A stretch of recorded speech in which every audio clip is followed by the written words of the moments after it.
Então, antes de começar, eu queria pedir vocês que se inscrevam no meu canal, aciona lá o sininho e compartilhe os vídeos. Se inscreva, segue lá no Instagram profissional lá, tem um link na descrição. Bora lá. Vamos começar falando de óptica geométrica. Nós vamos dividir essa parte de óptica em mais ou menos 2 ou 3 blocos, eu não sei o tamanho que vai dar. Eu vou botar a aula de 10 a 15 minutos para não ficar muito cansativas. Não ficarem muito cansativas. E vamos começar para a nossa aula 01. Primeiro, como eu já tinha dito anteriormente, como eu já tinha falado anteriormente, a gente começa definindo o que seria a luz. A definição, não dá para a gente falar de óptica sem definir o que é a luz. Eu cheguei a falar isso na aula inaugural. Então, a luz ela tem sua natureza dual, sua natureza onda-partícula. Ela, para algumas situações, ela se comporta como uma onda eletromagnética, para outras situações, a gente analisa ela como uma partícula. Na óptica, a gente analisa a propagação da luz. Então, como analisa a propagação da luz, ela vai ter esse comportamento ondulatório. Mas, quando a gente fala em colisões, no momento que a radiação bate em algum objeto, ela tem um comportamento de partícula. Isso foi uma discussão muito grande em séculos passados, por alguns cientistas, e foi algo de muito debate para realmente se entender. Uns defendiam que ela era uma partícula, outros que ela era uma onda, e na verdade todo mundo estava certo. Ela, para algumas situações, ela vai ser considerada como uma onda, como a gente vai trabalhar agora, e para outras situações como uma partícula. São exemplos do efeito fotoelétrico, efeito Compton, que eu tenho uma partícula do fóton, que justamente a grande questão era porque, como uma partícula, aí você contradizia alguns princípios físicos, né? De que a luz em sua velocidade limite, que chega a 3 vezes 10 oitava metros por segundo. Então, como a partícula chegaria a essa velocidade? Isso iria contradizer a própria relatividade de Einstein. E aí Planck ele fala justamente da quantização da energia, e isso é resolvido da seguinte forma, que a luz ela é uma partícula, né, ela é um fóton, que tem uma massa praticamente desprezível e por isso consegue atingir essa velocidade limite, que é a velocidade a maior velocidade conhecida, que é a velocidade da luz. Agora, quando a gente vai falar da propagação da luz, eu vou olhar justamente a sua natureza ondulatória. E aí a gente vai falar de ondas eletromagnéticas. Nessa aula de óptica, a gente não vai falar das ondas eletromagnéticas especificamente. Deixei para tratar de ondas eletromagnéticas lá no tópico de ondas, que eu vou falar de ondas, lembrando que são conteúdos que caem bastante no Enem, a parte de ondas, a parte de óptica, por isso que eu comecei logo por eles. Tanto cai a parte teórica, que vocês têm que dominar, mas cai muita coisa também de cálculo, uma besteirinha assim, que não é difícil, não, mas a gente vai falar também aqui. No final das aulas eu coloquei a resolução de algumas questões do Enem, questões do último Enem, tanto é que é bom ressaltar que o Enem mudou um pouco sua cara. O Enem hoje era uma prova mais cansativa, mais conteudista, tem mais cálculo. Então o Enem hoje ele está muito mais excludente. Então nossos alunos aí da rede pública, que às vezes tem um pouco de medo dos cálculos, então digo a vocês, não tenham medo. Não é uma coisa do outro mundo não, dá para aprender, dá para tudo passar. Então, eu sempre falo aos meus alunos, às vezes eu sou tido um pouco como rigoroso e tal, mas o meu aluno não é coitadinho, o meu aluno tem capacidade, tem potencial, ele consegue. Então, o Enem não é só... Os bons cursos não são apenas para o aluno da rede privada. Para todo mundo que se esforça e se dedica. Então, o empenho, a dedicação, a limitação que vai colocar é você mesmo. Você não pode se limitar. É bom ressaltar que às vezes o aluno ele acha, porque vem da rede pública, eu gosto de comentar isso em real às vezes, ele se coloca na posição que, porque eu venho da rede pública eu não consigo, porque realmente nós temos um aparato mais fragilizado. Nós temos menos aula, menos tempo, então realmente há uma desvantagem pequena, mas quem vai fazer a diferença não é a escola, não é o professor, é você, a sua dedicação, é o seu empenho, é você abrir mão de alguma coisa para poder se dedicar a estudar. Então a gente não tem tudo na vida, a gente às vezes precisa abrir mão de uma coisa ou de outra para conseguir atingir nossos objetivos. É assim que funciona a coisa. Então, se você se dedica, se você estuda, se você cria uma rotina, um hábito de estudar, de resolver exercícios, resolver questões, você vai passar no Enem no curso que você quiser. Mas claro, as coisas não caem do céu. Não adianta ficar só pedindo a papai do céu, não. Tem que se dedicar. Enfim, então, se deixando de lero, de enrolação, a gente vai começar definindo o que é a luz, como nós já falamos, que ela tem essa natureza dual. A gente vai falar da sua natureza ondulatória, mas a gente não vai entrar em detalhes de ondas eletromagnéticas. E, finalizando a definição, a luz ela tem a capacidade de transportar energia, as ondas transportam energia, os fótons transportam energia também. Então, essa luz ela tem essa capacidade de transportar energia e ela, além disso tudo, ela também gera uma sensação de visão. Então, isso são características da luz. Claro, gente, a luz ela não só gera a sensação de visão, por ela transportar energia, ela tem a capacidade de esquentar, de aquecer o ambiente, de aquecer. A luz do Sol ela é capaz de aquecer um ambiente colocado à sua exposição por conta dessa radiação. São ondas eletromagnéticas, é uma radiação. Nós vamos trabalhar aqui com radiação no espectro visível, que vão do violeta ao vermelho. Então, as cores menores que o violeta a gente chama de ultravioleta. A radiação maior que o vermelho é o infravermelho. A gente não vai tratar disso aqui agora, mas tem que saber. Continuando a parte de óptica geométrica, nós vamos dividir essa óptica, claro, né? Na óptica física e óptica geométrica, a gente vai tratar da óptica geométrica. A óptica física ela vai falar justamente do comportamento ondulatório da luz.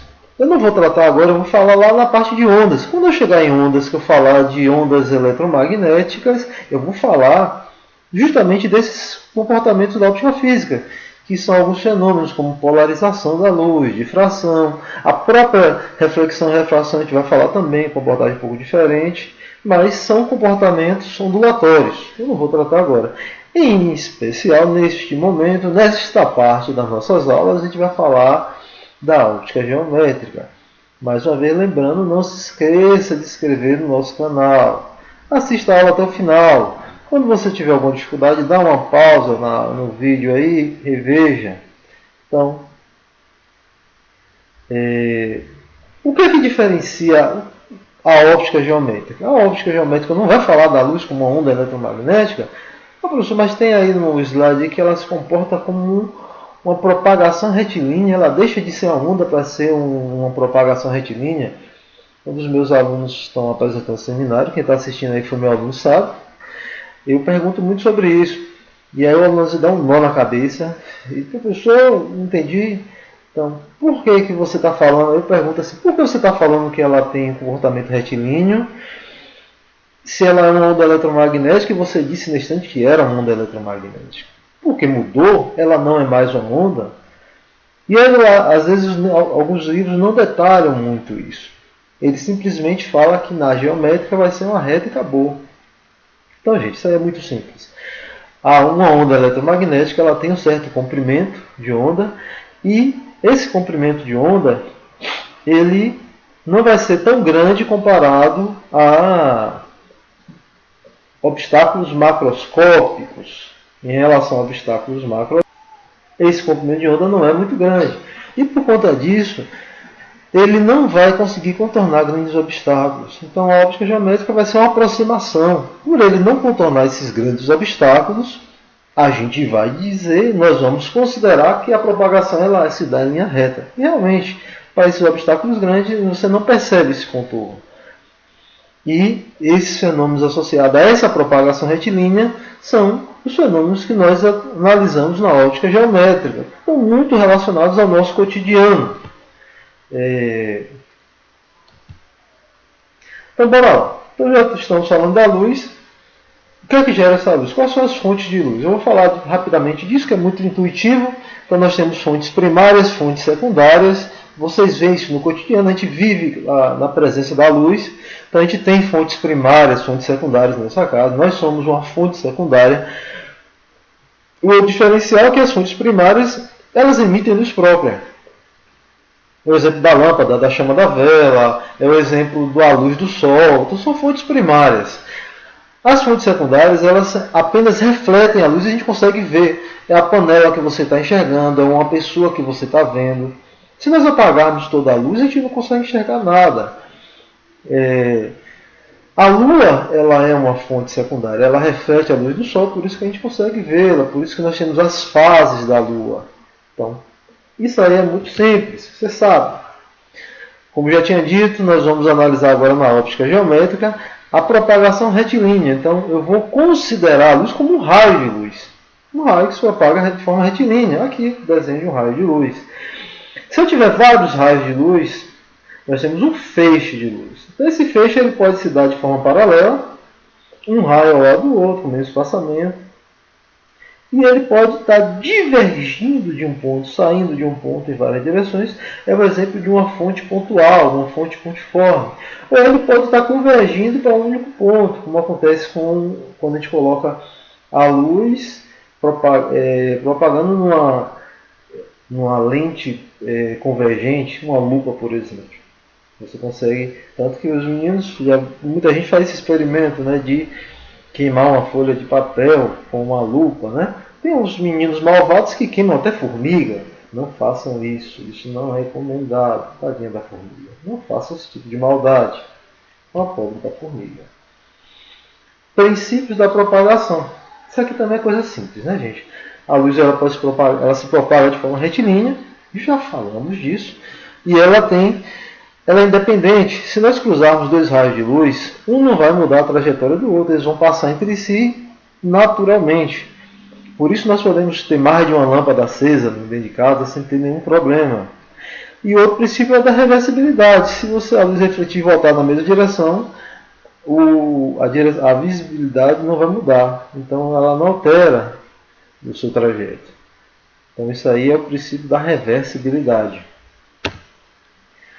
Eu vou falar agora de alguns fenômenos, de algumas coisas que acontecem por conta dessa propagação retilínea. Um exemplo é a formação de sombra. Se eu coloco um objeto opaco na frente de uma fonte de luz, nós temos aqui uma fonte pontiforme, uma fonte pontual. Eu já falo muito do sensal, então quando a gente define qual a diferença de uma fonte pontual e uma fonte de luz extensa. Então, uma chama de vela, ele coloca aqui como exemplo, é uma fonte extensa. Mas essa chama de vela, ela também poderia ser uma fonte pontual? Sim. Então isso vai depender do referencial que a gente adota. Então, para uma distância pequena, quando a distância ela não é tão grande comparado com o tamanho da chama, é uma fonte extensa.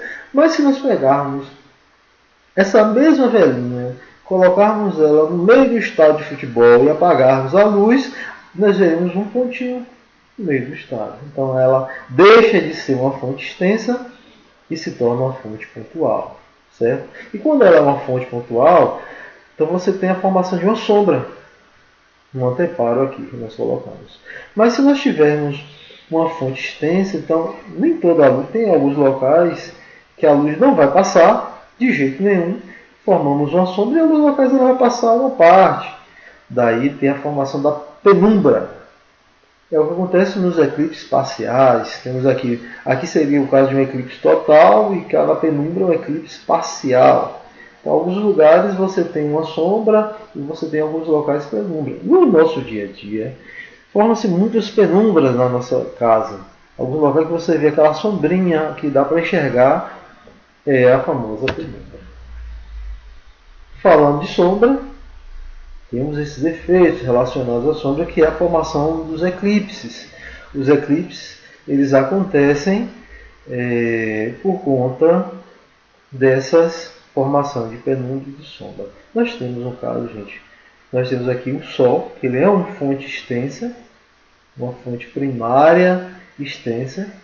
Temos a Lua, que é uma fonte secundária, e a Terra também. Então, a luz, se observe, nós temos aqui uma região sombreada, que é aqui nesse contorno aqui, uma região de penumbra. E nós dizemos que teve aqui um eclipse parcial. E o eclipse total é nessa regiãozinha aqui pequena, certo? E aqui, nesse caso aqui, nós temos um eclipse solar. Então esse eclipse solar ele vai ser total, onde vai ter uma total escuridão nessa regiãozinha pequena aqui do mapa, do planeta.